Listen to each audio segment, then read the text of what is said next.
Banana Q. Mapagpalang araw! Nagbabalik po si Manong Chef Dar. Ang ating gagawin ngayon ay pang merienda. Gagawa po tayo ng tinawag kong Banana Q. Pinasimple ko ang ating paggawa ng ating Banana Q. Meron akong bagong isi-share sa inyo sa Banana Q. Dito sa ibang bansa ay maaari po ninyo tawaging pangat. Ibig sabihin yung pangat ay maaari yung lutuin kinabukasan at makakatipid pa kayo sa gas at saka sa oil. So ito po yung aking i-share sa inyo. Makatipid ka na, may merinda ka pang bukas.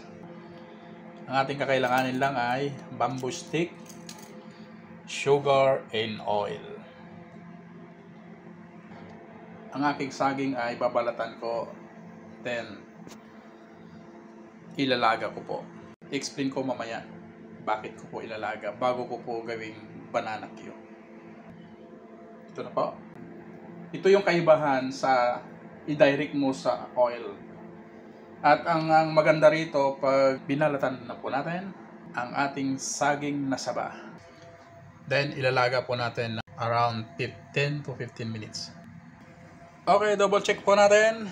Kapag naging transparent na ang ating banana o saging na saba, pwede na po nating hanguin.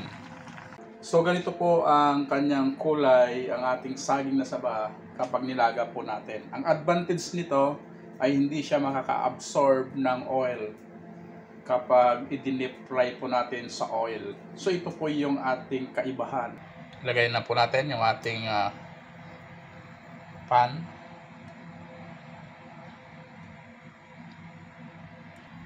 Initin lang po natin saglit. So kahahango lang po natin yung ating saging na saba. Then pag naluto na po, lulutuin lang po natin yung brown sugar sa ating oil. Da-direct po na natin yung banana o saging na saba. So napakabilis lang ito. Tignan po natin. Hindi na siya magtatagal doon sa oil, kundi kukunin mo lang yung ating nilutong brown sugar doon sa oil. Kakapit lang siya doon, then pwede na nating hanguin. Ganun lang kabilis. Kapag nailaga mo na siya. Nilagay ko na po yung ating brown sugar. Yan na po. Natunaw na po yung ating brown sugar. Lalagay na po natin yung ating saging na saba. Ito na po siya. Ayan.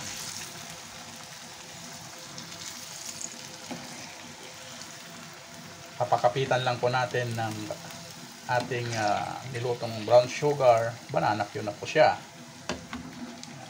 Hindi po siya makaka-absorb ng maraming oil. Ayan. So yung standard po noong una ay hindi po nagbago. Yung laki po niya ay hindi po nagbago kasi hindi po natin iprinato, kundi idinaan po natin doon sa ating paglaga. So hindi po siya makaka-absorb ng maraming oil. Ayan. So ito na po siya. Ayan. Balibalik ta rin po natin hanggang dumikit po ang ating brown sugar.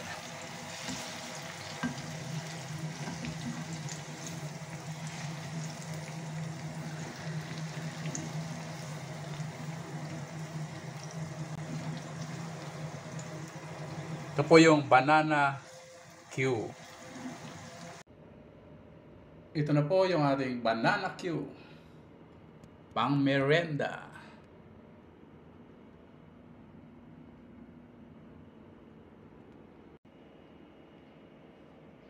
Ito na po yung ating merienda.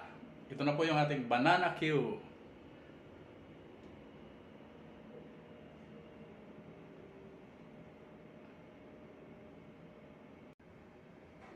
Sa aking mga followers na 2.5, maraming salamat sa pag-subscribe po ninyo sa aking YouTube channel ni Manong Chef Dar.